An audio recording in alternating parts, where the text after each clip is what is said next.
Hello guys, it's Fernando Lopez Jr. here. I know it's been a while since I last uploaded. There's just been a lot of stuff happening that's taken precedent over uploading videos on YouTube. But I decided to make a new video right now because OmniViewer just announced the new One Monstrous Moment edition. So I thought it would be nice to contribute to that. So for what scene I'm thinking of doing or looking at today, I think one scene that really stuck out to me was in the very first film in the Monsterverse, Godzilla 2014. And the scene I'm talking about, it happens towards the final act. It's when Ford Brody is, it's after Godzilla kills the male Muto, right? And so we see Godzilla, he gets crushed by a building. Well, not really crushed, but he gets hit by a building that falls down on him, and that causes him to collapse on the ground. But as that happens, Ford is also running to where the female Muto is.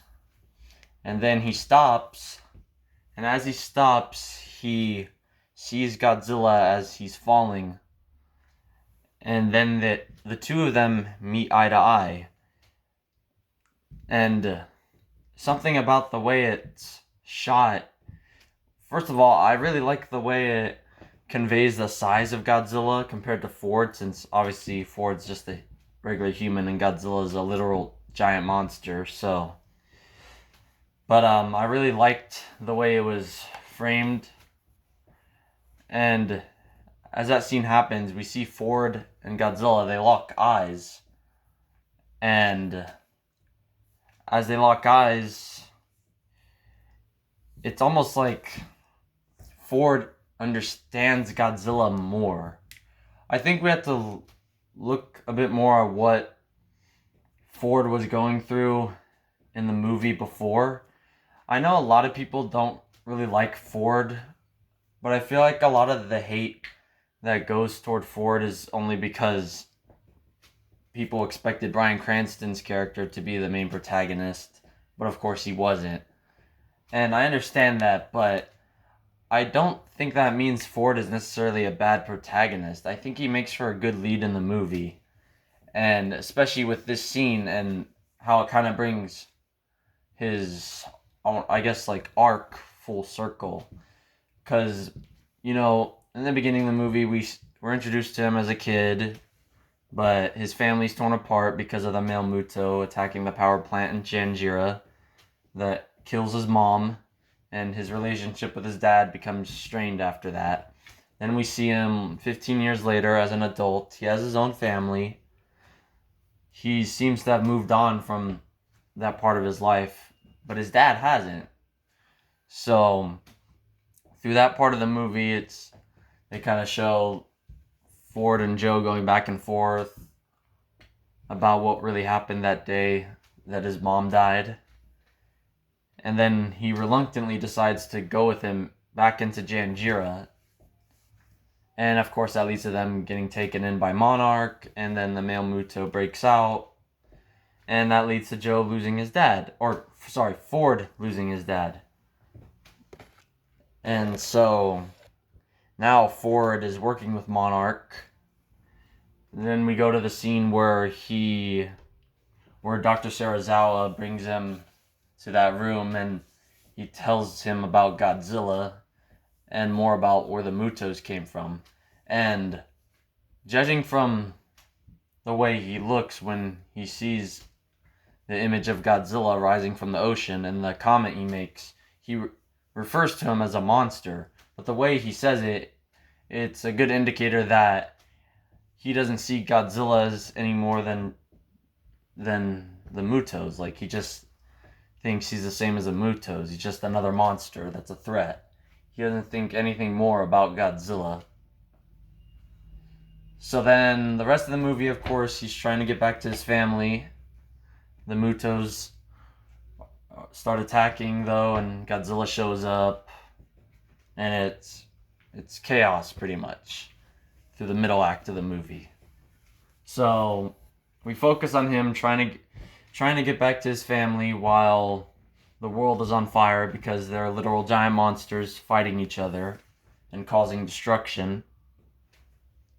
So then so I feel like this scene right here, it really brings it full circle, because then Ford starts to realize that maybe Godzilla is more than just another monster like the Mutos.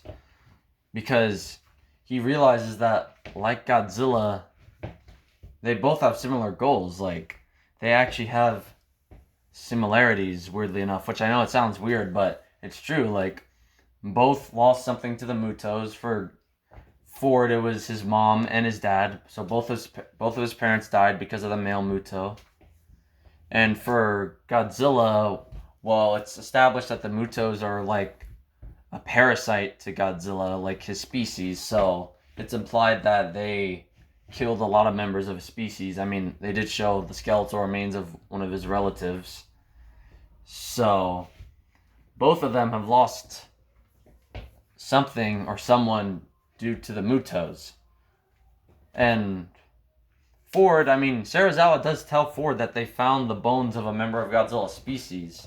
And it's not made super explicit, but I like to think that him remembering that detail and then locking eyes with Godzilla, I feel like that scene is him realizing that him and Godzilla are on the same side. Like, they both have the same goals.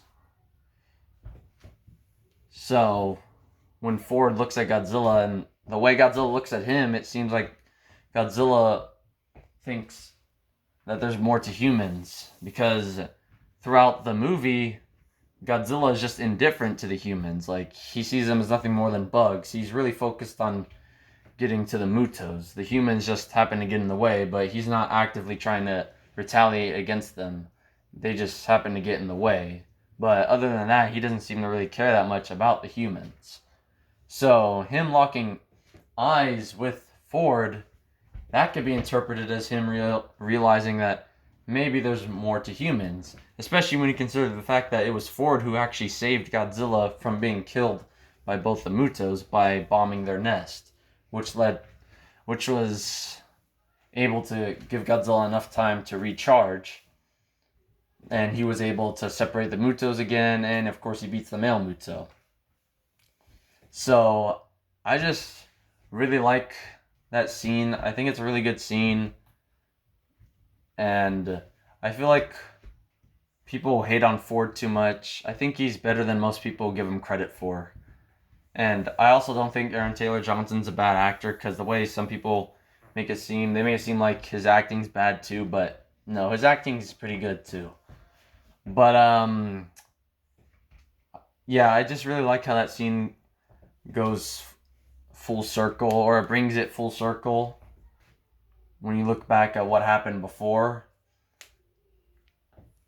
So, yeah, that's just all I have to say, really. I mean, I thought it was a really great scene, and